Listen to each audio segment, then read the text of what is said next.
बघा स्वामींसाठी स्पेशल कोल्हापूर सांगली तडका म्हणजेच बघा आपल्याकडे शाक म्हणतात, आमटी म्हणतात, भजी, त्यासोबत बघा बटाट्याची भाजी, येळवण्याची आमटी पण आपण म्हणतो, गुळवणी म्हणतो, पापड, भजी, हे सगळं बघा करून घेऊन आली बरं का आमचे खास.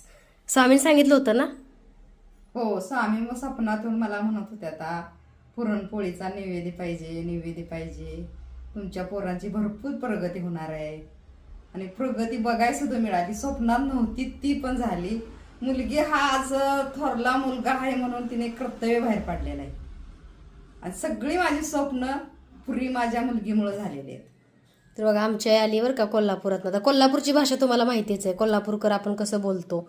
तर आपण म्हणतो की नाही पोळ्या, त्यासोबत बघा आमटी म्हणतो, येळवण्याची आमटी सुद्धा आपल्याकडे बोलतात बरं का.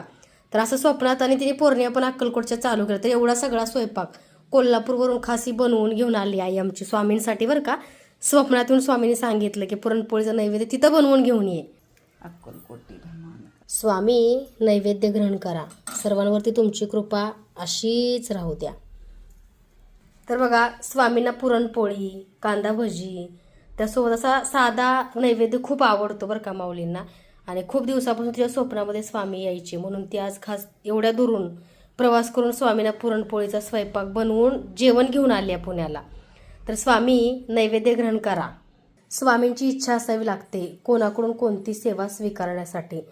त्यामुळे बघा स्वामींनी इच्छा व्यक्त केली त्या भक्ताकडे स्वामींनी नैवेद्यसुद्धा ग्रहण केला.